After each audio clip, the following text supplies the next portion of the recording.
Okay, ఈరోజు సందేశం ఏంటండి?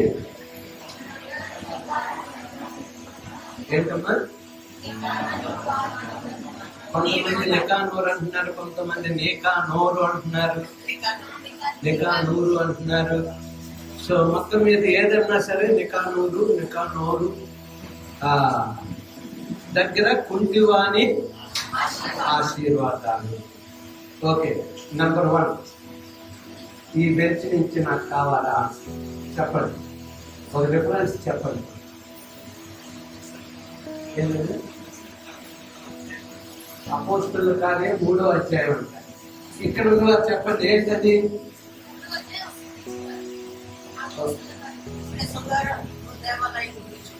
సుందర దేవాలయం. ఓకే, మీరు చెప్పండి 3.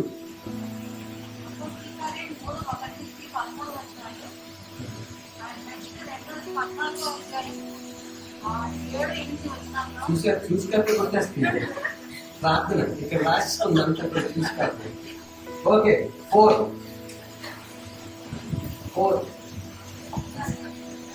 ఏమ్మా? సరే, నాకు చెప్పండి. 3వ అధ్యాయం. Okay, good. మరి నికానోరు గురించి ఎవరు చెప్పలేదు? చెప్పండి.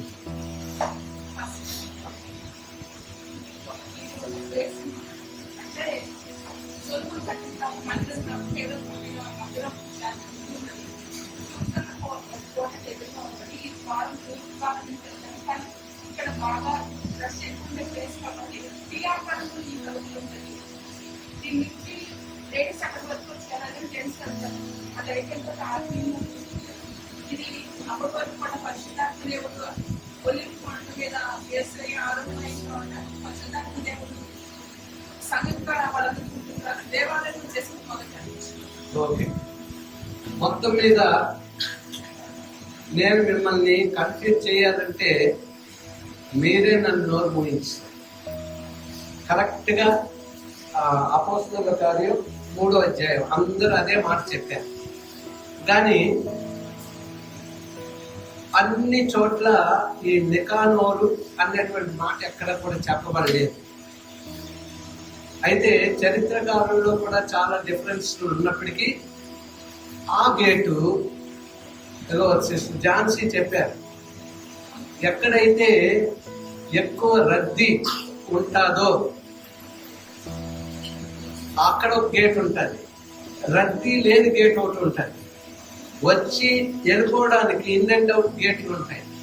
అయితే ఇలాగా ఆ మందిరానికి పండగల టైంలో యావత్ ప్రపంచం నుంచి కూడా వస్తూ ఉంటారు కనుక అది పండగ స్థలం కనుక ఆ మందిరాలు మరి చాలా ద్వారాలతో ఉంటాయి. అయితే ఈ కుంటివాడు ఎక్కడైతే కూర్చున్నాడో అది నికానోరు ద్వారం అనుకోవాలి, గేట్ అనుకోవాలి. నేను ఇంగ్లీష్లో బ్యూటిఫుల్ గేట్ అని ఉంది, తెలుగులో శృంగారం అని దేవాలయం అని ఉంది. అదొకవేళ నేను చెప్పాను అంటే వెంటనే మీరు 1 నిమిషంలో తీసి స్తోత్రాలు పడుకుంటారు. ఈ నికానోరు అనగానే కొంచెం కాబట్టి కొంచెం ఒక 5 నిమిషాలు ప్రయాస పడుతూ ఉంటారు. మొత్తం మీద ప్రియమైనటువంటి వాళ్ళారా, అపోస్తలుల కార్యం 3వ అధ్యాయం 1 నుంచి 10 వచనాలు మీరందరూ చాలా యాక్టివ్గా ఉన్నారు. తర్వాత నాకు వాట్సాప్లో మీ యొక్క హోంవర్క్ ఎంత చక్కగా పెట్టారంటే చాలా చక్కగా, అందరికంటే చక్కగా నాకు జోసఫ్ ఉంది. జోసఫ్ వచ్చేది ఈరోజు కాలేదు. జోసఫ్ ఉంది. జోసఫ్ ఇంగ్లీష్లో తెలుగులో ఉందే ఇంగ్లీష్లో పెట్టాడు. అన్ని 1, 2 అని పెట్టలేదు, 3 అని పెట్టలేదు, కానీ 7 విషయాలు కూడా పెట్టాడు. అప్పుడు నాకు ఒక సంతోషం అయింది, ఏంటంటే రాకపోయినా యాక్షన్లో ఉన్నాడు. ఎందుకంటే కబడ్డీ మాస్టర్ కనుక. అలాగే మనందరం కూడా చాలా యాక్షన్లో ఉన్నాం. ప్రతి ఒక్క 14 మంది నాకు వాట్సాప్లో పంపారు. ఇక్కడ కొంతమంది ఇచ్చారు. దాంట్లో చదువుకున్న వారు ఎంతమంది ఇవ్వలేదు అనేదే నేను చూస్తాను. చదువుకోనుండి ఎంతమంది ఇవ్వలేదు, ఎందుకంటే ఎక్స్క్యూజ్ లేదు. ప్రభువు రాకడ టైంలో బైబిల్ ధ్యానానికి ఎక్స్క్యూజ్ లేదు. ఎందుకంటే మనం దేనికి ఎక్స్క్యూజ్ పెట్టాం, మన అవసరాలన్నీ కూడా చేసుకుంటూ ఉంటాం, కానీ దేవుడు అనగానే ఎక్స్క్యూజ్ అడుగుతూ ఉంటాం. తర్వాత ఇది 3వ వారం.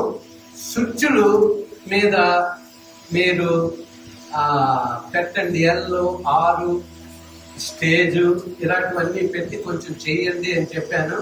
ఎవరు దాన్ని పట్టించుకోలేదు. వచ్చే వారానికి ఎవరైనా పట్టించుకోకపోతే ఆ పని నేనే చేస్తాను, అదొకటి గమనించండి.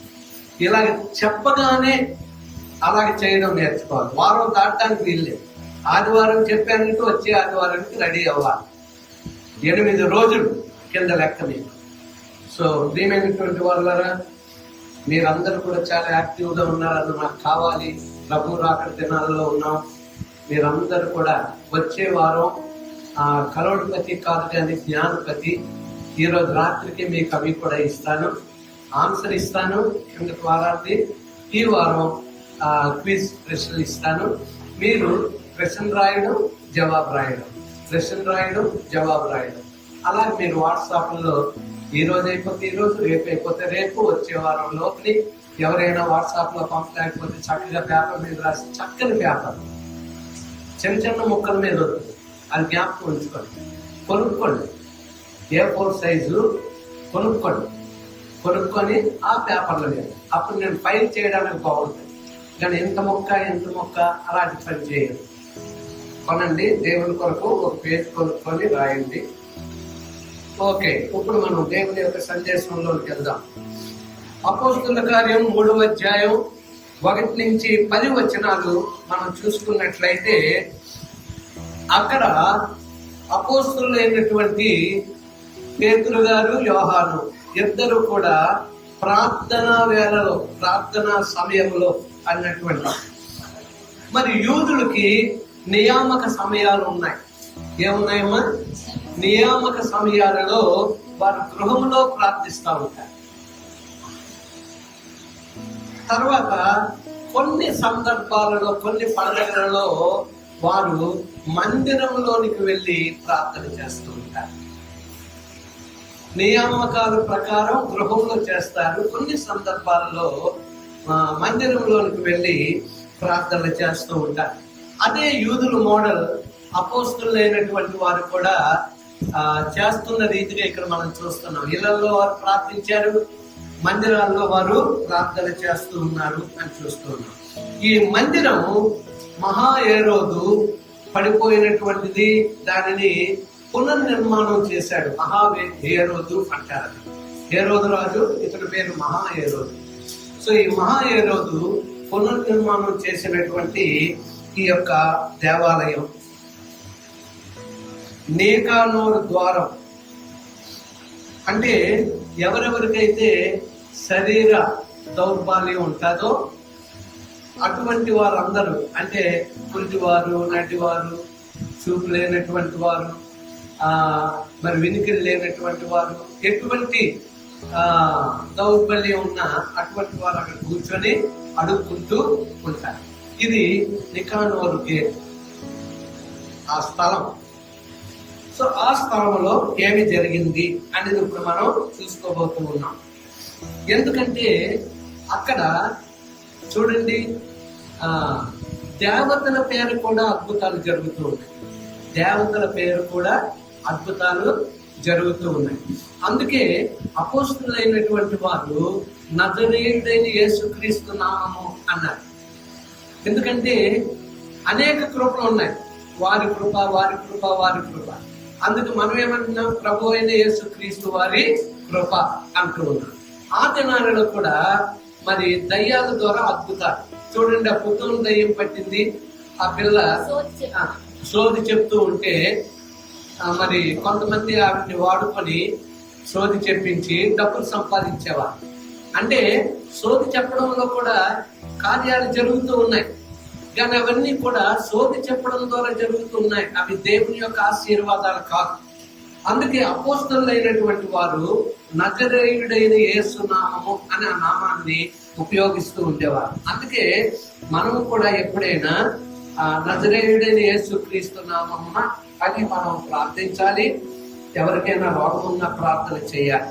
ఓకే, ఇప్పుడు మనం 3వ అధ్యాయం 1-10 వచనాలలో కూడా మనం ఏమి చూడం, కానీ ఒక్క వచనం చదువుతాం. ఆ వచనాన్ని మీరు జాగ్రత్తగా మొదటిసారి వినాలి. స్త్రీలు చదువుతూ ఉన్నారు, తర్వాత పురుషుల నుండి ఒకరు చదువుతారు, పెద్దల నుండి. కానీ అది ఒకసారి మీరు వినాలి. 8వ వచనం, 3వ అధ్యాయం 8వ వచనం. వాడు దిగ్గున లేచి నిలిచి నడిచెను. నడుచుచు గంతులు వేయుచు దేవుని స్తుతించుచు వారితో కూడా దేవాలయములోనికి వెళ్ళెను.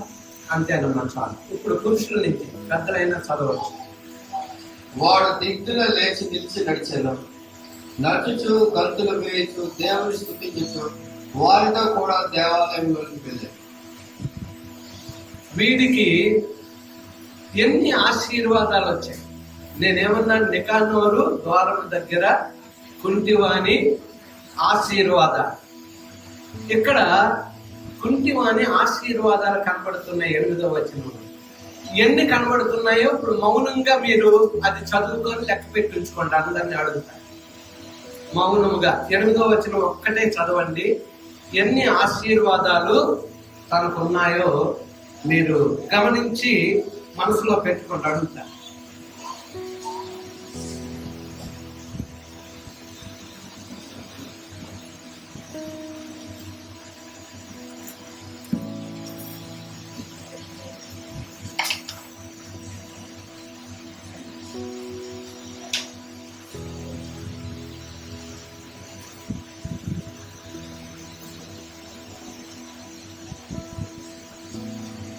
ఓకే, మొదటి బెంచ్ నెంబర్ 1 ఆ రోలో చెప్పండి. ఎన్నున్నాయి ఆశీర్వాదాలు? నెంబర్ 1 ఎన్నున్నా?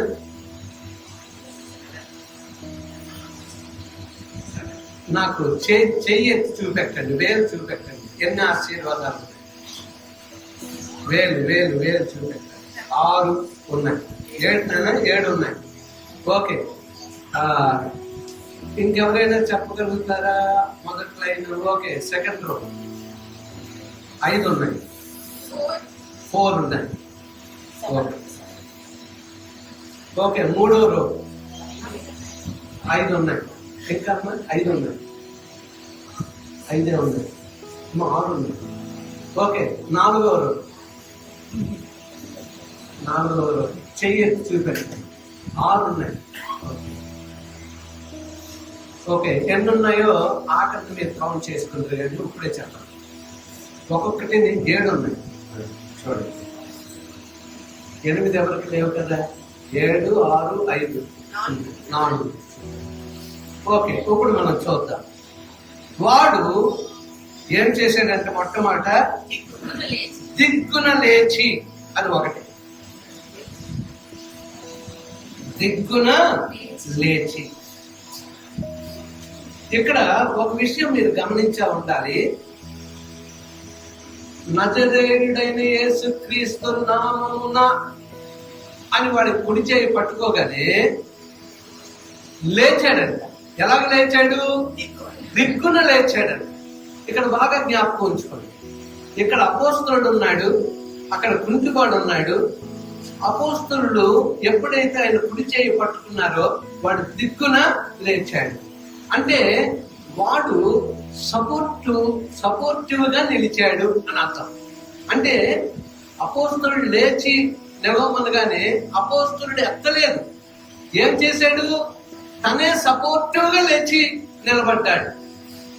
అయితే ఈ మాట నేను చెప్పినందుకు అందులో సారాంశం మీరు చెప్పడానికి ప్రయత్నం చేయండి. అందులో సారాంశం ఏంటి?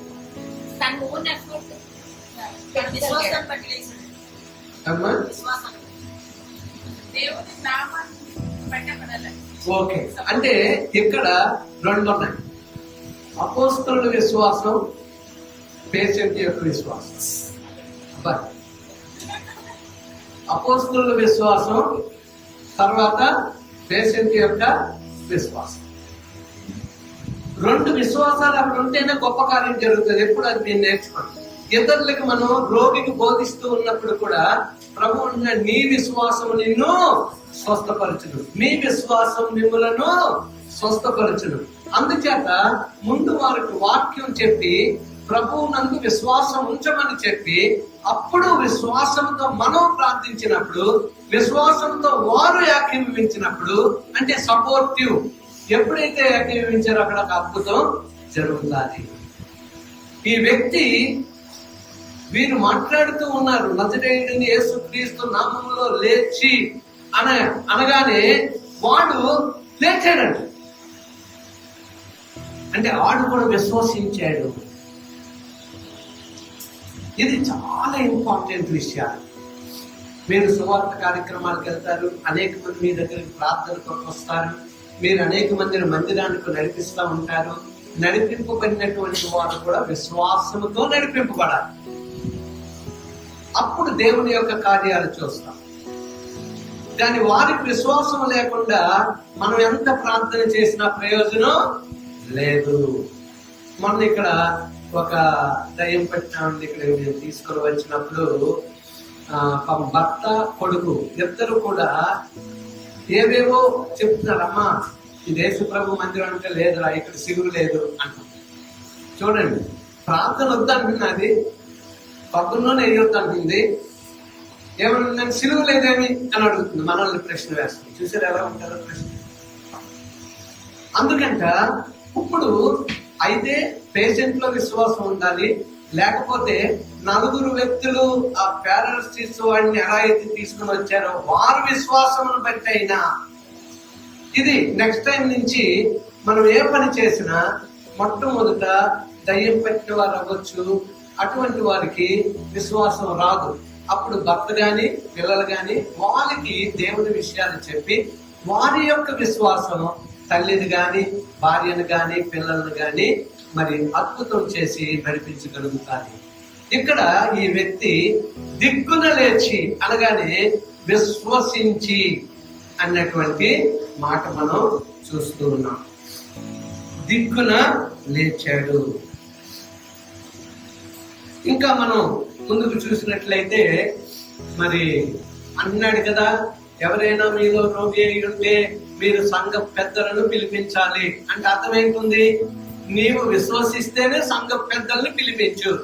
అక్కడ విశ్వాసం ఉంది, ఇక్కడ విశ్వాసం ఉంది, అప్పుడు ప్రభు తన కార్యం చేస్తూ ఉంటాడు.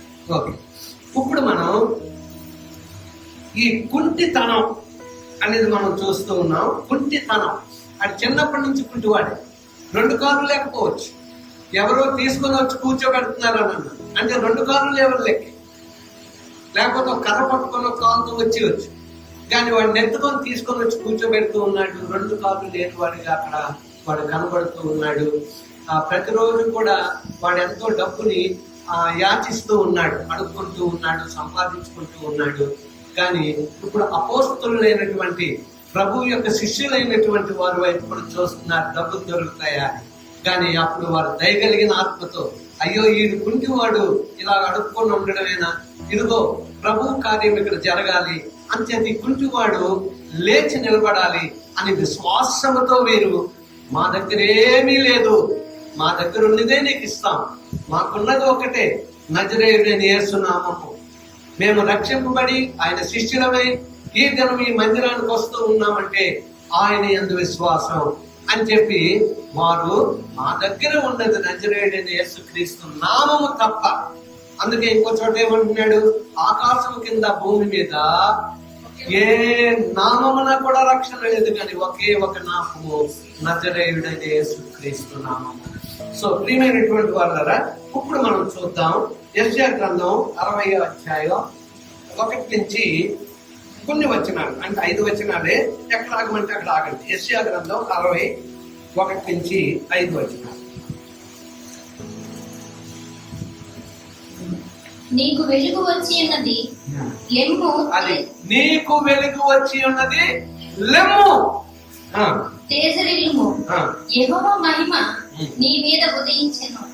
చూడుము, భూమి చీకటి కమ్ముచున్నది, కటిక చీకటి జనములను కమ్ముచున్నది. యెహోవా నీ మీద ఉదయించుచున్నాడు, ఆయన మహిమ నీ మీద కనబడుచున్నది. జనములు నీ వెలుగునకు వచ్చెదరు, రాజులు నీ ఉదయ కాంతికి వచ్చెదరు. కన్నులెత్తి చుట్టూ చూడుము, వీరందరూ కూడుకొని నీ యొద్దకు వచ్చుచున్నారు. నీ కుమారులు దూరం నుండి వచ్చుచున్నారు, నీ కుమార్తెలు చంకనెత్తబడి వచ్చుచున్నారు. నీవు చూచి ప్రకాశింతువు, నీ గుండె కొట్టుకొనుచు ఉప్పొంగును. సముద్ర వ్యాపారము నీ వైపు త్రిప్పబడును, జనముల ఐశ్వర్యము నీ యొద్దకు వచ్చును.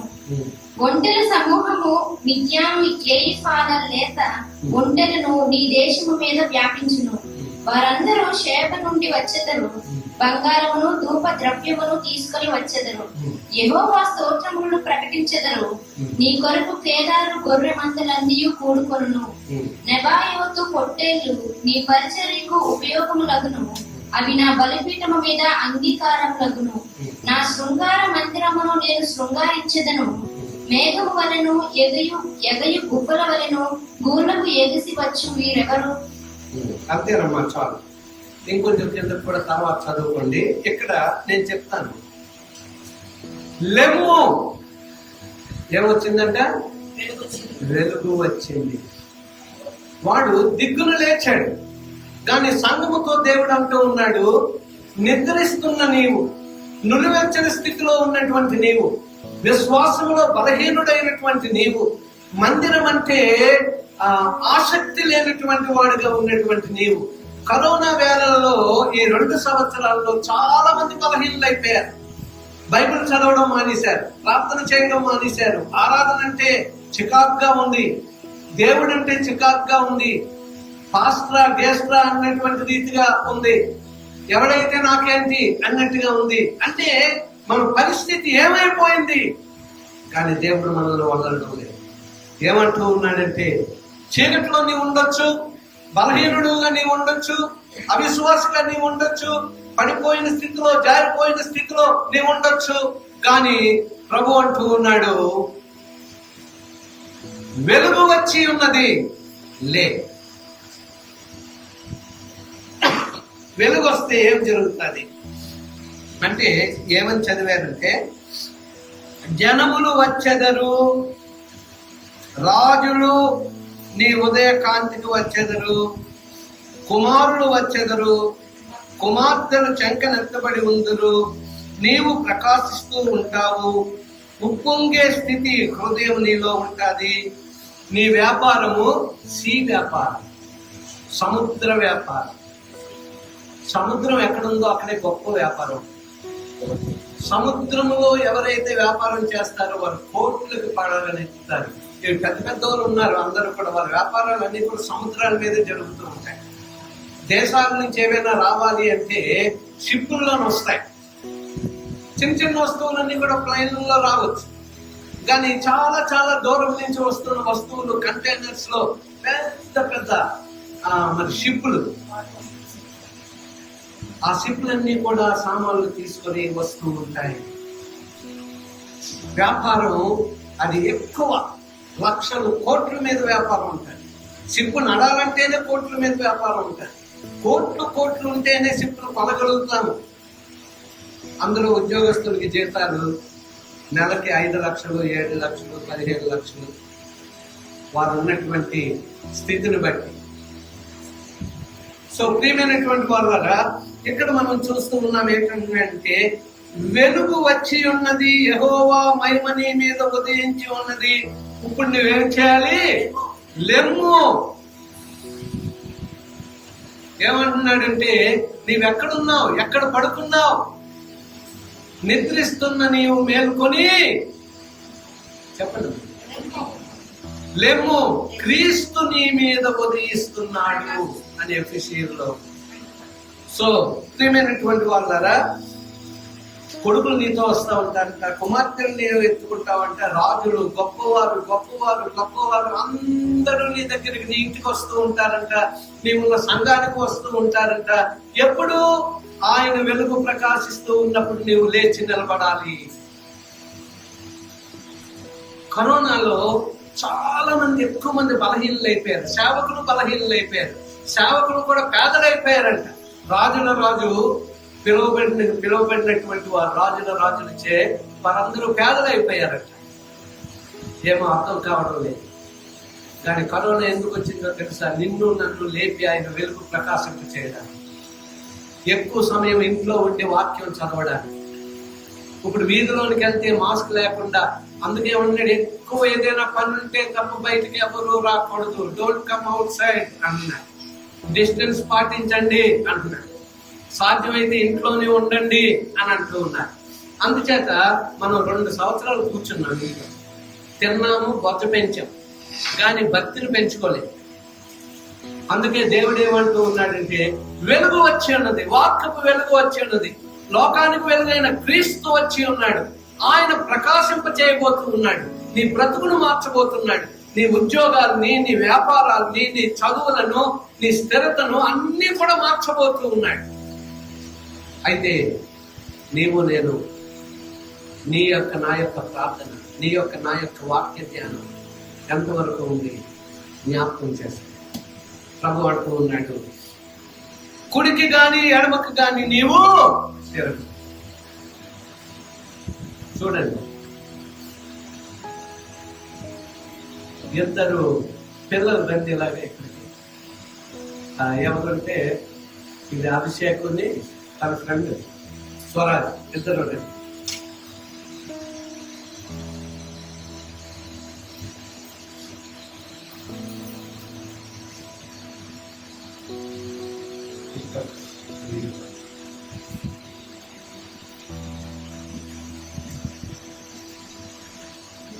మధ్యలో నేనున్నాను. నేను ఎవరికంటే పాస్టర్ గారు. చెప్పండి. కొంచెం దూరం లాగడానికి ప్రయత్నించినట్టున్నాను. నన్ను నా చేపట్టుకోండి, లాగడానికి ప్రయత్నించి. ఒక పక్క దేవుడు, ఒక పక్క దేవుడు అలాగని సాతాను. ఒక పక్క దేవుడు, ఒక పక్క సాతాను. ఏం చేస్తున్నారంటే, ఇప్పుడు నేను మధ్యలో ఉన్నాను.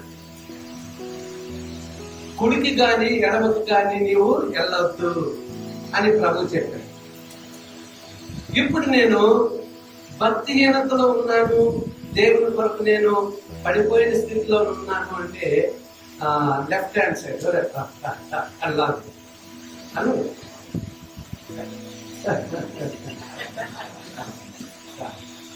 నువ్వు కూడా లాగడానికి ప్రయత్నం, కానీ బలహీనంగా ఉన్నాను కనుక ఇది వెళ్ళిపోతూ ఉన్నాను. ఇప్పుడు ఏమైంది? వెలుగు నా మీదకి వచ్చి ఉన్నది. దేవుని వాక్యం, ప్రార్థన ఇవన్నీ కూడా నాలో కనబడుతూ ఉన్నది. అప్పుడంట దేవుడు ఏమంటున్నాడు? తన కుడి చేతితో నన్ను పట్టుకొని అది కుట్రాలకు లేదు. అంచేత మనకెప్పుడు కూడా 2 ఉంటారు, అటు ఇటు లాక్కొని వెళ్ళిపోవడానికి, కుడికి గాని ఎడమకి గాని లాక్కొని వెళ్ళిపోవడానికి. అప్పుడంట నేను బలహీనుడిని అయ్యాను అనుకోండి, సాతాను చాలా సంతోషిస్తాను, పక్కకి లాక్కుంటూ. ఎప్పుడైతే నేను వాక్యం ఇవన్నీ కూడా నేను పట్టి ఉన్నానో, ధ్యానం చేస్తున్నానో, తిరిగి లేవడానికి, విశ్వాసంలో ఎదగడానికి ఎప్పుడైతే నేను ఎదుగుతూ ఉన్నానో, అప్పుడు దేవుడు నా కుడి చేతిని పట్టుకొని సాతాను యొక్క హస్తము నుంచి నన్ను విడిపించడానికి. అందుకు ప్రియమైనటువంటి వాళ్ళారా, నీలో విశ్వాసం. అందుకే అపోస్తలుడు అంటున్నాడు, విశ్వాసమునకు కర్తయు దానిని కొనసాగించేవాడైన యేసు వైపు నేను చూస్తూ ఉన్నాను నా ప్రయాణం అంతా. అంచేత విశ్వాసమునకు కర్త ఆయన కనుక, మరి నీలో విశ్వాసం ఉన్నప్పుడు విశ్వాసమునకు కర్త మరి వచ్చి మన కుడి చేతిని పట్టుకున్నప్పుడంట. అందుకే మన అది ఒంగోలు పాస్టర్ గారు, అభిషేకం గారు ఆ పాట రాశారు. శ్రీయేసు దేవ, కుడికి గాని ఎడమకి గాని నేను వెళ్ళకుండా, ఏముందా పాట? కుడి ఎడమలకు తొలగకుండా నా చేయి పట్టి నడిపించు. ఎప్పుడైతే ప్రభు చేయి పట్టుకుంటాడో మన చేయిని కుడి చేతితో, అప్పుడంటే మనకు ధైర్యం ఏంటంటే ఆయన వైపునకు మనల్ని తీసుకొని వెళ్ళిపోతాడంట. అంచేత మనం ఆ చుట్టూ ఈ చుట్టూ చూడడానికి వీలు లేదు. ఆయన కుడి చేతికి మన చేతిని ఇవ్వాలి అని చాలా ఇంపార్టెంట్. ఓకే. లేకపోతే మనం అటు ఇటు లేకుండా మధ్యలో ఉన్నాం అనుకోండి, అప్పుడు ప్రభు ఏమంటున్నాడు ప్రకటన గ్రంథంలో, చల్లగనైనను వెచ్చగనైనను ఉండినది నీకు నేలగును, నులివెచ్చని స్థితిలో నీవు ఉంటే బయటకు ఉమ్మివేయబడుదువేమో. దేవుని నోటి నుంచి ఉమ్మివేయబడతాం. అది చాలా ఘోరమైన స్థితి. అందుచేత తిరిగి మన ఆత్మీయ జీవితాన్ని కట్టుకుందాం. మనం అన్నాడు కదా ప్రభు, నా రాజ్యమును నీతిని మీరు వెతికితే ఈ లోకంలో ఏది కావాలో, పిల్లలకి చదువుల్లో జ్ఞానం కావాలా, పిల్లలకు ఉద్యోగం కావాలా, పిల్లలకు పెళ్లిళ్ళు అవ్వాలా, మన వ్యాపారంలో మన ఉద్యోగంలో మన అభివృద్ధి కావాలా, మొట్టమొదట దేవునిలో ఆయన రాజ్యము నీతిని మొదట వెతికినప్పుడు, ఆయన గ్రంథాన్ని మనం చేపట్టుకున్నప్పుడు, ఆయన వాక్యమే మనకు వెలుగు, ఆయన వాక్యమే, ఆయన పలుకే మనకు వెలుగు, ఈ లోకానికి వెలుగు ఆయనే అంటూ ఉన్నారు. అందుచేత ప్రియమైనటువంటి వాళ్ళరా, నీవు నేను ఎలా ఉన్నాము? వాడు దిక్కున లేచి నిలచి అను. లేచి ఒకటి, నిలచి ఒకటి. అంటే ఆడు ఏం చేయడంట, ఇలాగని పడిపోలేదు, నిలిచాడు. దేవుని చేయి చేత, అంటే దైవజనుడి యొక్క కుడి చేయి చేత ఎప్పుడైతే లేపబడ్డాడో, విశ్వసించాడో, లేచిన వాడు నిలిచాడంట. ఎవరు నాయందు నిలిచి ఉంటారో అంటూ ఉన్నాడు, వారు ఫలిస్తారంట. ఎవరు నిలిచి ఉండరో వారు పెరిగి పారివేయబడతారు. ఎన్నోసార్లు ఎన్నో వాక్యాల ద్వారా దేవుడు మనతో మాట్లాడుతూ, ఈ రోజు కూడా దేవుడు మనతో మాట్లాడుతూ ఉన్నాడు. ఆ కుంటివాడి గురించి అన్ని విషయాలు చెప్పవలసిన పనే ఉంది. ఒక్కోసారి కుంటి పరిస్థితి మనలో ఉండొచ్చు. చేతులు లేని, చేతులతో ఆయన పని చేయక, కాళ్ళుండి కూడా ఆయన సన్నిధికి రాకుండా, కాళ్ళుండి కూడా ఆయన పని చేయకుండా, కళ్ళుకి దేవుడు ఆరోగ్యం ఇచ్చాడు, కంటితో బాగా వినగలుగుతూ ఉన్నాము, శరీరానికి ఆరోగ్యం ఇచ్చాడు, కానీ మనం ప్రార్థనలు మర్చిపోతూ ఉన్నాం, దేవుని కొరకు కష్టం అంటే మర్చిపోతూ ఉన్నాం. కానీ దేవుడు అంటూ ఉన్నాడు, నా కొరకు ప్రయాసపడు, నీ కొరకు అన్ని నేను ఉంచుతాను, రెడీ చేసి ఉంచుతాను, నువ్వు నిద్రపోతున్నప్పుడు తెచ్చి నీకు ఇస్తాను, ఉదయాన్నే లేచి చూసుకొని ఆశీర్వాదాలు అంటూ ఉన్నాడు. ఆయన గొప్ప దేవుడు. ఇక్కడ వాడు నిలిచాడు, పడలేదు అన్నటువంటి మాట చూడండి. 135వ కీర్తన 2-3 వచనాలు.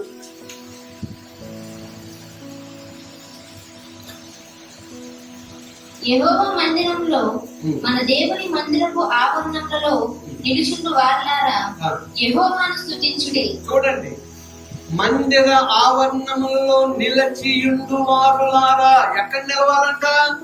మందిరములో, ఆయన సన్నిధిలో. ఆయన ఎక్కడున్నారో ఆయనతో సహవాసములో నీవు నిలిచి ఉండాలి.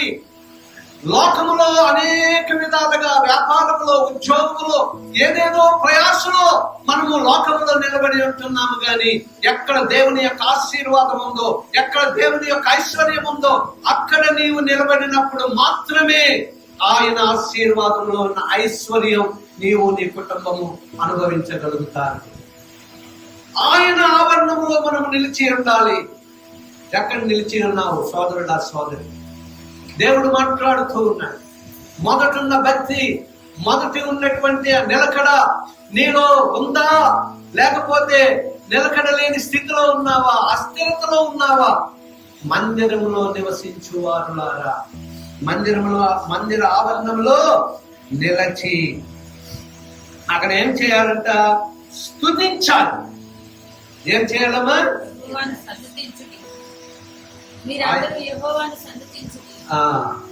యెహోవాను సన్నుతించుడి, దేవుని స్తుతించండి.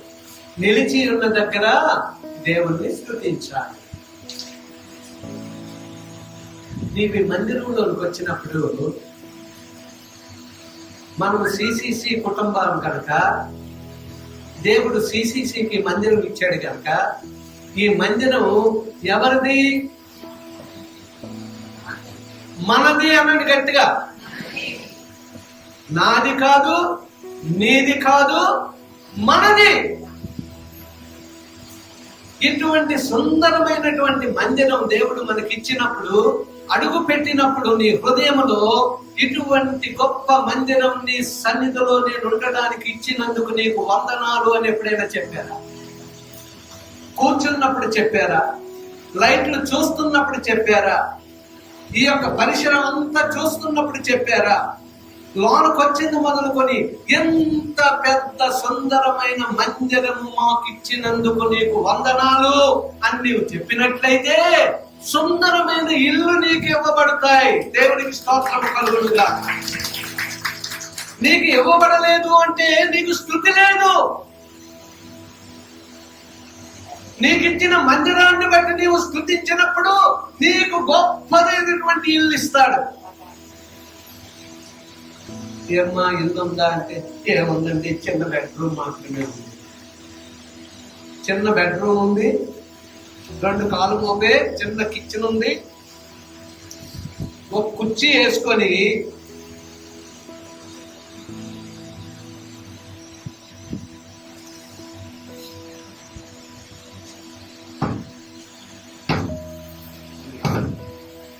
మైక్ ఇచ్చేది.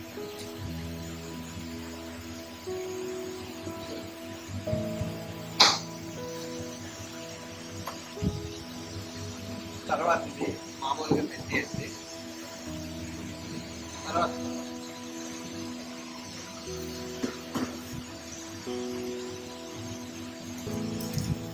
హల్లెలూయా.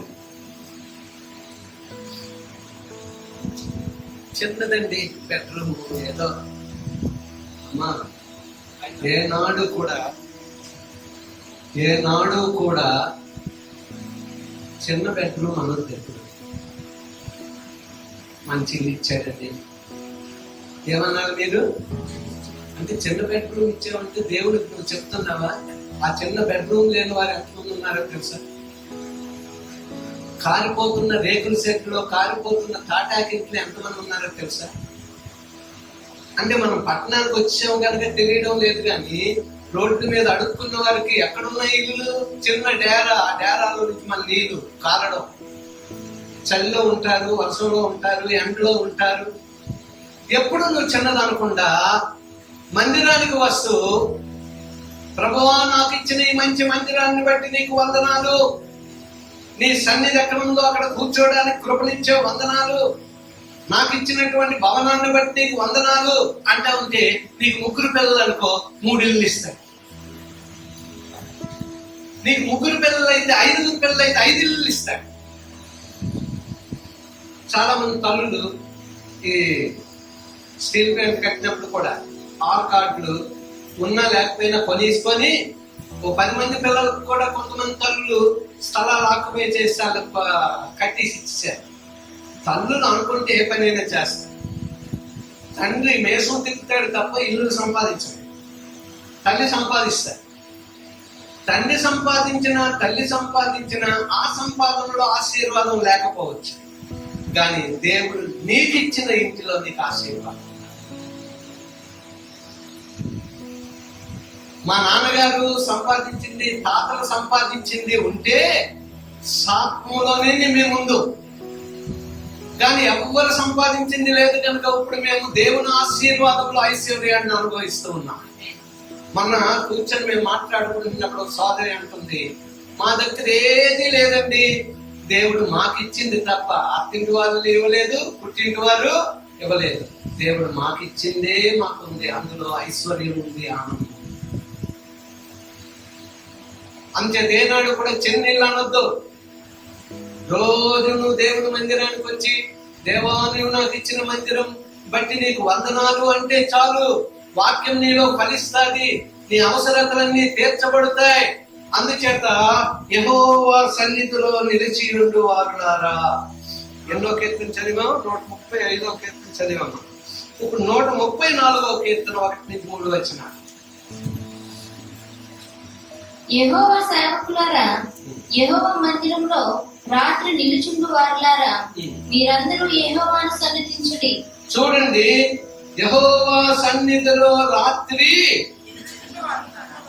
నిలిచి ఉన్న వారులారా. రాత్రి అంటే మనకి ఈ యొక్క ఆల్ నైట్ ప్రేయర్స్ లేకుండా ఉన్నాయి. దేవుడు ఆల్ నైట్ ప్రేయర్స్ లో ఎంత ఉజ్జీవాన్ని ఇచ్చాడంటే, నేను మొదటి వెళ్ళినటువంటి సంఘము ఆన్లైన్ ప్రేయర్స్ లో ఎంతో ఉజ్జీవింపబడ్డా. ఆనాడు ఉద్యోగమే ఈనాడు వరకు కొనసాగుతూ ఉంది.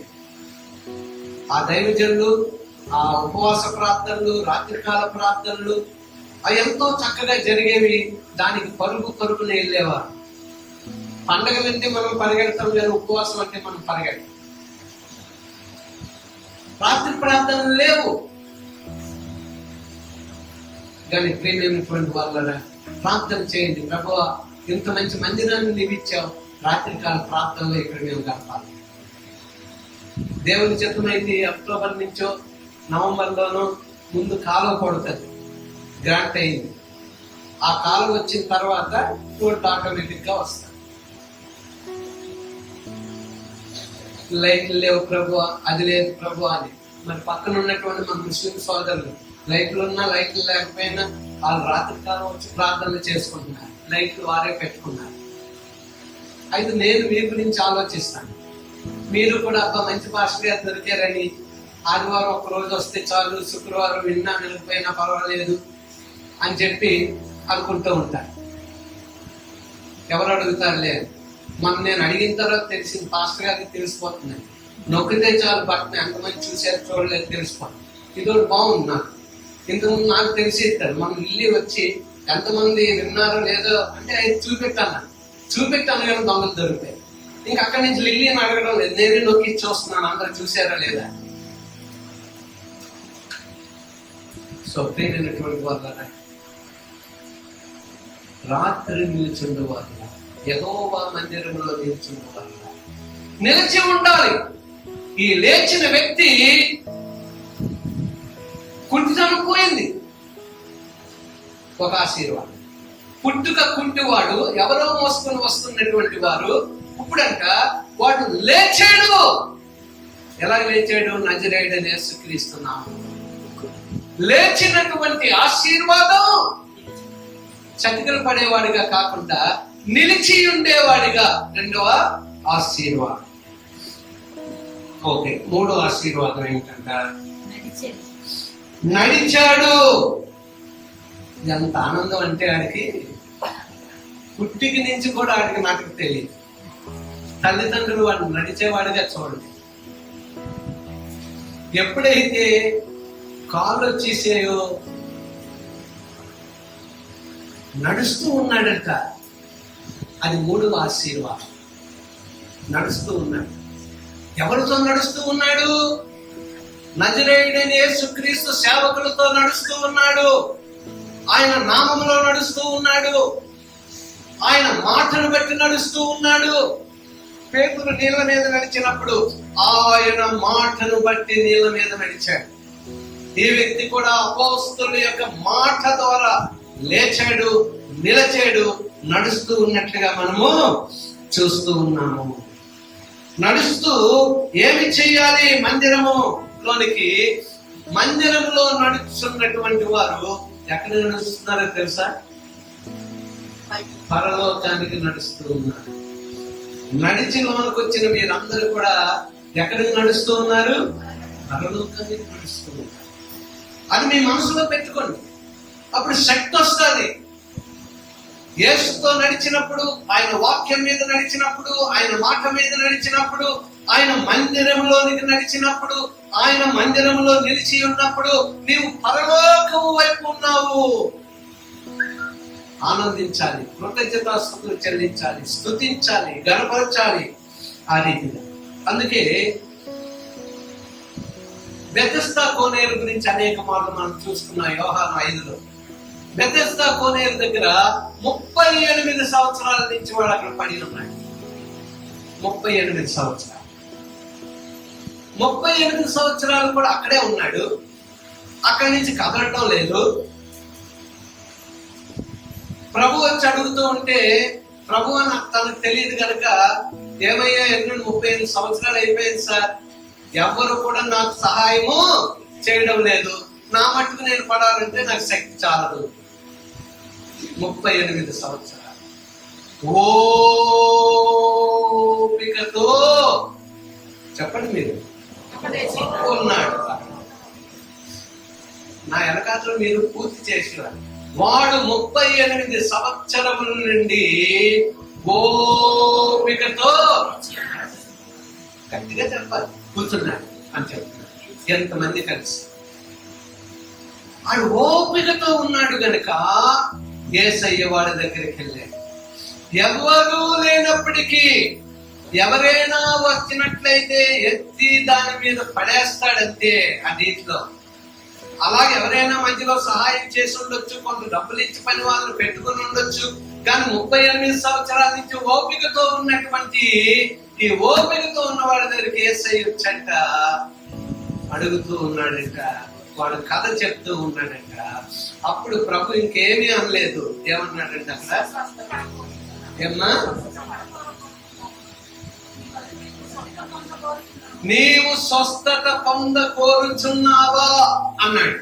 అన్న తర్వాత నీవు లేచి నీ పరుపెత్తుకొని నీవు లే అన్నాడు. అంతే, నీవు లే అనగానే ఇందాక వాడేవాడైతే సపోర్టివ్ గా విశ్వాసంతో ఇప్పటి వరకు ఒక్కడూ లేడన్నాడు. ప్రభు లేవమనగానే నేను ఎలా లెగిస్తానయ్యా, ఎత్తి నన్ను నీటిలో పడి అన్నాడు. కానీ వీడు ఆ మాట అనలేదు. అంటే వాడు కూడా విశ్వాసంతో ఏం చేశాడు? సపోర్ట్ చేశాడు. లేచి నిలబడు అనగానే వాడు లేచి నిలబడ్డాడు. చప్పట్లు పట్టండి. నేను పడితే ఇంకో గంట ప్రసంగం చేయగలను. చప్పట్లు పట్టండి. ఇంకో గంట. Okay okay okay. ఓపికతో ఉన్నాడు, ఓపికతో ఉన్నాడు, ఓపికతో ఉన్నాడు. నీలో ఉన్న విశ్వాసము, నీలో ఉన్న విధేయత, నీలో ఉన్న ఓపిక ఆశీర్వాదం కారణం. వాడు లేచాడు, నిలిచాడు, నడిచాడు. ఇక్కడ ఈ వ్యక్తి కూడా లేచి నిలబడ్డాడు. అంటే వాడు స్వస్థ వచ్చింది ఓపికతో. అంటే విశ్వాసము, విధేయత. విశ్వాసంలో ఓపికగా, విధేయతతో ఓపికగా చివరి వరకు. అందుకే ప్రభు యేసుక్రీస్తు వారు కూడా ఏమంటూ ఉన్నారంటే, శిలువ మరణము పొందునంతగా విధేయత కలిగి, అంటే చివరి వరకు దేవుని యందు విధేయత గలవాడుగా. నీ విశ్వాసం నీలో ఓపిక ఇస్తుంది, విధేయతనిస్తుంది. ఇవన్నీ కూడా నీ వింటున్న వాక్యం ద్వారా నీకు లభ్యమవుతూ ఉంటాయి. అప్పుడు నీవు ఆ వాక్యంలో ఉన్నటువంటి ఆశీర్వాదాలు నీవు పొందుకోగలుగుతూ ఉంటావు. ప్రియమైనటువంటి వాళ్ళరా, దాని తర్వాత ఆ వ్యక్తి ఏం చేశాడంటే, ఇంకా ఒక్క మాట, ఆ నిలిచిన తర్వాత ఏమన్నాయి? నీ పరుపెత్తుకొని నడు, నీ పరుపెత్తుకొని నడు. నడిచేదా లేదు? ఇప్పుడు వరకు వెంటనే చూడు, వెంటనే వాడు స్వస్థత నుండి తన పరుపెత్తుకొని నడిచెను. దేవుని మాట మీద నడిచాడు. పరుపు అంటే సాక్ష్యము, కృతజ్ఞత గలవాడుగా. ఇంక అక్కడి నుంచి వాడి కుంటితనం అంతా పోయిన తర్వాత సాక్ష్యం కూడా మొదలు పెట్టాడంట. ఆత్మీయంగా ఎదగడం మొదలు పెట్టాడంట. దేవుణ్ణి స్తుతిస్తూ ఉన్నాడంట. దేవునికి కృతజ్ఞత గలవాడిగా ఉన్నాడంట. దేవుణ్ణి గణపరుస్తూ ఉన్నాడంట. ఆ రీతిగా వారు ఆ కుంటితనం నుంచి మరి స్వస్థత పొంది రక్షణలో స్థిరముగా నిలచి దేవునితో నడిచి సాక్ష్యము కాపాడుకుంటూ. సో మొట్టమొదట మనము ఈ యొక్క 3వ అధ్యాయము అపోస్తలుల కార్యాలను చూసినప్పుడు వాడు నడుచుచు గంతులు వేయుట. 4వ ఆశీర్వాదం గంతులంట. గంతులు వేయుట. ఎప్పుడు గంతులు వేస్తాం? ఇంకొకప్పుడు కూడా వేస్తాం. చిక్కులు బుర్రు చిక్కులు బుర్రు చిక్కులు బుర్రు అని గంతులు వేస్తాం. ఎప్పుడు? కోపం వచ్చినప్పుడు. కోపం వచ్చినప్పుడు గంతులు కాదు. నువ్వెక్కడ గంతులు వేయాలి? స్తుతి ఆరాధనలో కృతజ్ఞతాస్తుతులు చెల్లిస్తూ రక్షణ ఇచ్చినటువంటి యేసుని కొరకు నీవు గంతులు వేయాలి. వీడు లేచాడు, నిలిచాడు, నడిచాడు, గంతులు వేయడం మొదలు పెడుతూ ఉన్నాడు. ఆనందిస్తూ ఉన్నాడు. దేవునిలో గంతులు వేయడం మొదలు పెట్టాడు. కృతజ్ఞత హృదయం ఆయనలోనికి వచ్చేసింది. అద్భుతం.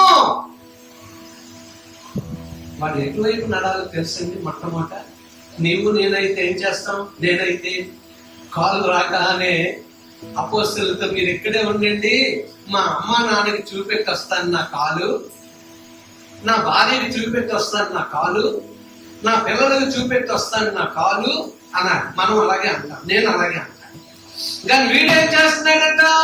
గంతులు వేయచ్చు. అపోస్తలులతో ఎక్కడ మందిరంలోనికి నడుస్తూ గంతులు వేస్తూ చెప్పండి. చూడండి, స్తుతించుచు దేవాలయంలోనికి వారితో కూడా వెళ్ళాను అన్నటువంటి మాటలు మనం చూస్తున్నాం. గంతులు వేస్తూ ఉన్నాడంట.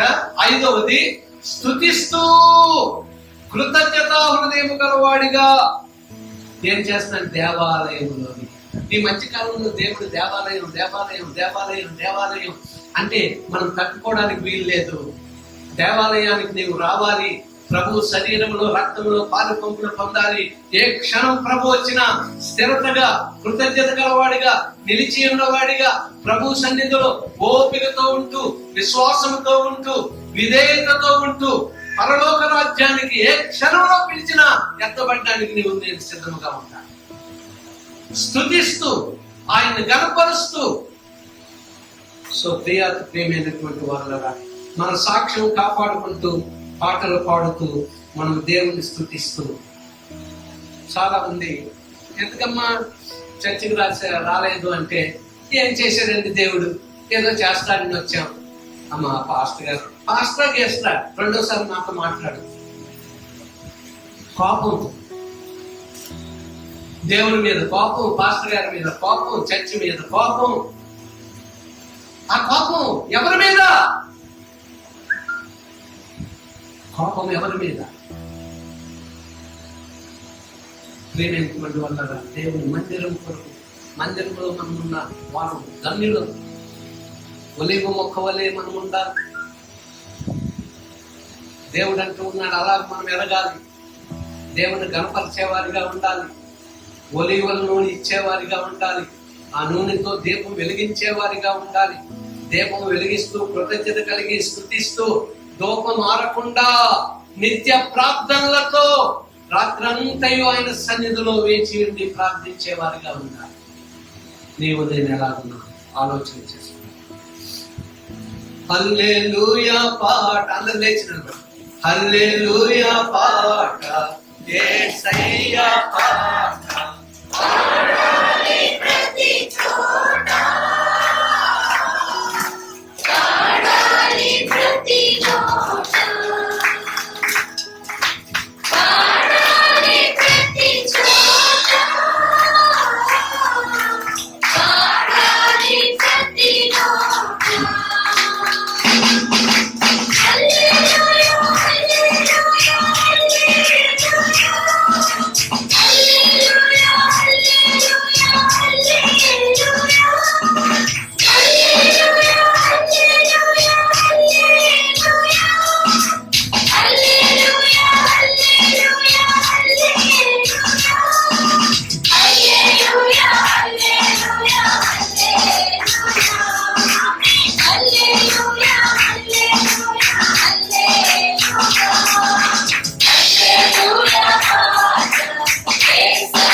అందరూ చేతులు జోడించి శిరమల వంచి ఎవరు పట్టుకోవాలి. మందిరము గురించి దేవుడు ప్రతిరోజు మాట్లాడుతూ,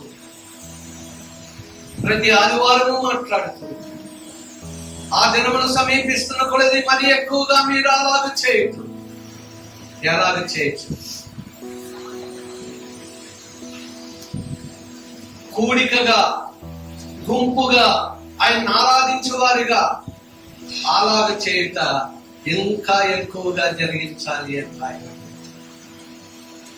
ప్రభు సన్నిధిలో, ప్రభు ఇచ్చిన మందిరంలో, ప్రభు మనకిచ్చిన గృహంలో వాడు పరుపెత్తుకొని సాక్ష్యం గలవాడిగా దేవుణ్ణి స్తుతిస్తూ కృతజ్ఞతాస్తుతులు చెల్లిస్తూ నీవెప్పుడైతే నీ సాక్ష్యాన్ని కాపాడుకుంటావో, కృతజ్ఞతలు చెల్లిస్తూ ఇతరులకు చెప్తూ ఉంటావో, ఆత్మీయ స్థితిలో అభివృద్ధి అయిపోతూ ఉంటావు.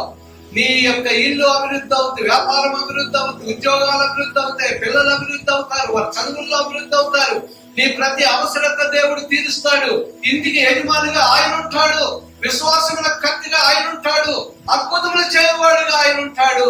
వాడు లేచి నిలచి నడచి గంతులు వేస్తూ స్తుతిస్తూ మందిరంలోనికి వారి ఇంటిని చూడలేదు, తల్లిదండ్రులను చూడలేదు, భార్యని చూడలేదు, పిల్లల్ని చూడలేదు. ముందు యేసుని చూడాలని, యేసు వెలుగును చూడాలని, యేసు మందిరమును చూడాలని. మందిరము వెలుపలేవాడు ఉన్నాడు ఇంతకాలము. అటువంటి వారు మందిరంలోనికి ఎలా చేయబడరు. యూదులు దీని ప్రకారము అటువంటి అపంగులుగా ఉన్నటువంటి వారు ఎవ్వరు కూడా మందిరంలోనికి వెళ్ళకూడదు. ఇప్పుడు వారికి ఛాన్స్ వచ్చింది. దేవుడు కాలునిచ్చాడు, లేచి నిలబడ్డాడు, గంతులు వేస్తూ ఉన్నాడు, నడుస్తూ ఉన్నాడు, స్తుతిస్తూ ఉన్నాడు, దైవ జనులతో కీర్తనలు పాడుతూ ఆనందిస్తూ ఉన్నాడు. మందిరంలో ఇంత సంతోషం ఉందా అని చెప్పి వాడు అనుకుంటూ ఉన్నాడు. అమ్మా, నీ యొక్క సంతోషం ఇప్పటి వరకు ఎలా ఉంది? ఇక మీద నీ సంతోషం ఎలా ఉండబోతుంది? అయ్యో, పిల్ల పాపలతో ప్రతి ఒక్కరితో ఆయన సన్నిధికి నీవు నడుచుకుని వచ్చినప్పుడు మాత్రమే దేవుని యొక్క దివ్య ఆశీర్వాదాలు పొందగలుగుతాం. వాక్యం మర్చిపోవద్దు, వాక్య ధ్యానం మర్చిపోవద్దు, ఆరాధన మర్చిపోవద్దు, ప్రార్థనా జీవితం మర్చిపోవద్దు. రాత్రి కాలం నిలిచి ఉండవారులారా, రాత్రి కాలం ప్రార్థన మర్చిపోవద్దు, ఉపవాస ప్రార్థన మర్చిపోవద్దు. మీ మట్టుకు మీరే సమర్పించుకోండి. నెలకొకసారి సమర్పించుకోండి, వారానికి ఒకసారి సమర్పించుకోండి, పరిస్థితులను బట్టి సమర్పించుకోండి. ఎలాగున్నప్పటికీ అయ్యో, వాక్యం చెప్పిన రీతిగా నీవు చేసినట్లయితే గొప్ప కార్యాలు నీవు అనుభవిస్తావు. ప్రార్థన చేసుకుందాం. మహాపరిశుద్ధుడు అయిన తండ్రి, మంచి దైవమా నీకు వందనాలు. నీ బిడ్డలైన మాతో నీవు మాట్లాడి ఉన్నావు. ఎంత గొప్ప మందిరం ఇచ్చిన వాడా నీకు కృతజ్ఞతాస్తుతులయ్యా. ఎంత మంచి మందిరం ఇచ్చిన నీవు మాకు గృహం ఇవ్వవా? మా గృహాన్ని స్థిరపరచవా? మా పిల్లల్ని స్థిరపరచవా? మా అవసరతలను తీర్చవా? ఇప్పటి వరకు అయ్యో నాకు అది కావాలి ఇది కావాలన్నాను గాని నీవిచ్చిన మందిరంలో స్తుతించడం నేను నేర్చుకోలేదు. నీవిచ్చిన మందిరంలో అడుగు పెట్టి నేను నిన్ను గనపరచలేదు. ఎవరికి లేని భాగ్యము ఇటువంటి మంచి మందిరాన్ని మాకు ఇచ్చేవని మేము మరిచిపోయాము. ఇప్పుడు మా కన్నులు తెరవబడ్డాయి. ఇక మీదట నాయన ఈ మందిరంలో అడుగు పెట్టగానే నీవు మాకు ఇచ్చిన ఈ మంచి స్థలమును బట్టి, మందిరమును బట్టి కృతజ్ఞత కలవాడిగా ఈ మందిరంలో ఉన్న ఆశీర్వాదాలన్నీ కూడా మేము అనుభవించలాగున అయ్యో, మా పిల్లలు స్థిరపడాలంటే, మా వ్యాపారాలు స్థిరపడాలంటే నాయన అయ్యో, మేము విన్నటువంటి మాటల ప్రకారం ఇక మీదట నా తండ్రి మేము నాయన ఏదో మాకు కావాలనుకున్న రీతిగా కాకుండా నీలో స్థిరముగా ఉండి, నీలో నిలిచి, నిన్ను స్తుతించి నీవిచ్చిన ఆశీర్వాదాలు అనుభవించలాగున నీ కృప దయచేయండి. నా తండ్రి, శృంగారమైన దేవాలయం దగ్గర కుంటివాడు 5 ఆశీర్వాదములు పొందాడయ్యా. అయ్యో, బెతస్దా కోనేరు దగ్గర ఉన్నటువంటి వాడు గొప్ప స్వస్థత పొందిన వాడే సాక్ష్యమును కాపాడుకుంటూ ఏ బిడ్డ మోసిందో ఆ బిడ్డను ఎత్తుకొని, ఇది 38 సంవత్సరములు నన్ను మోసింది, ఈ దినము యేసయ్య నా జీవితంలోకి వచ్చిన తర్వాత ఈ యొక్క బిడ్డను నేను మోస్తూ ఉన్నాను. What a great God. ప్రభువా, ఈ యొక్క కరోనా వేళల్లో మాతో మీరు మాట్లాడారు. నీ పిల్లలైన వారు వింటూ ఉన్నారు. అయ్యో, దాన్ని ధ్యానిస్తూ ఉన్నారు, ఉండాలి అని అనుకుంటూ ఉన్నారు. ఇక మీరు మా బ్రతికిలా ఉండాలి అని కోరుకుంటూ ఉన్నారు. ఆత్మదేవుడా, ప్రతి హృదయాన్ని తాకండి, మనసును తాకండి అయ్యా. అయ్యో, మీ కుడి చేతితో మమ్మల్ని పట్టుకునండి అయ్యా. నీవు మమ్మల్ని నడిపించాలి, నీవు మమ్మల్ని నడిపించాలి, నీ వైపు మేము చూడాలి. అయ్యో నీ రాకడికి అనేకులకు మీ సువార్తను అందించాలి, నీ సాక్ష్యం మేము చెప్పాలి. సాక్ష్యం ఇవ్వడం ద్వారా మేము ఎంతో అభివృద్ధి చెందుతాం, ఆత్మీయ అభివృద్ధి చెందుతాం. సాక్ష్యం మర్చిపోయామయ్యా, కృతజ్ఞతలు మర్చిపోయామయ్యా. ఒక్కరిని కూడా మీ మందిరానికి నడిపించలేకపోతున్నాం, ఒకరికి సువార్తను అందించలేకపోతూ ఉన్నాం. ఇగో మమ్మల్ని క్షమించమని మేము ప్రార్థిస్తూ ఉన్నాము. రాజాది దాసులుగా సిసిసి కుటుంబం అంతయు కలిసి నీ వైపు మా చేతులు ఎత్తుతూ ఉన్నాము, నీ వైపు మా చేతులు ఎత్తుతూ ఉన్నాము. మా కుడి చేతిని పట్టుకోండి, మా కుడి చేతిని పట్టుకోండి. నీ ఆశీర్వాదం మీరు మాకు ఇవ్వండి అయ్యా. అయ్యో భక్తిలో నీ ఆశీర్వాదము, ఈ లోకంలో జీవించడానికి కావలసిన ఆశీర్వాదము.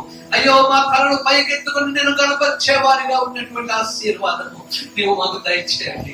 మేము లేవాలనుకుంటున్నాం, నిలబడాలనుకుంటున్నాం, నడవాలి అనుకుంటున్నాం, గంతులు వేయాలనుకుంటున్నాం. శుద్ధిస్తూ నీ మందిరములో అయ్యో చిరకాలము నివసించాలని దావీదు కోరిన విధంగా చిరకాలము, ఊపిరున్నంత కాలము నిన్ను స్తుతించే నీ కృప మాకు దయచేయండి. స్తుతిలో ఉన్న శక్తిని మేము అనుభవించాలి, స్తుతిలో ఉన్న అద్భుతాన్ని మేము అనుభవించాలి.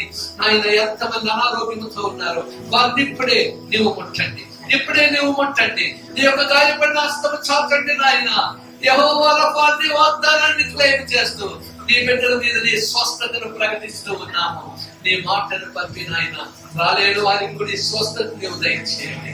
నీవిచ్చిన స్వస్థతను బట్టి వందనాలు, శారీరక ఆరోగ్యాన్ని బట్టి వందనాలు, ఆత్మీయ ఆరోగ్యాన్ని బట్టి నీకు వందనాలు. నీ బిడ్డలు కదిలి వెలుచుండగా ఈ వారం అంతా కూడా నాయన అయ్యో కౌన్ బరేగా కరోడ్పతి కాదు గాని ప్రభువా, నీవు ఎలాగైతే నాయన జ్ఞానం ఇచ్చే ఐశ్వర్యం సొలొమోనుకి ఇచ్చావో, కౌన్ బరేగా జ్ఞానం బట్టి మేము అవ్వడానికి, బైబిల్ జ్ఞానం మేము సంపాదించుకోవడానికి, బైబిల్ రోజు కూడా మెడిటేట్ చేయడానికి నీ కృప మా అందరికీ నీవు దయచేయమని ప్రార్థిస్తూ ఉన్నాం. సేవలాప్స్ గురించి మేము అందరూ కూడా ధ్యానించాం.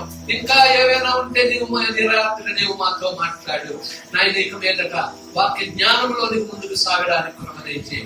నీ దాసులుగా నాయన ప్రతి ఒక్కరిని వారి వారి అవసరతలన్నీ కూడా తీర్చమని ప్రార్థిస్తూ తిరిగి బయలుదేరి వెలుచున్న వారితో నీ సన్నిధి ఉంచదు.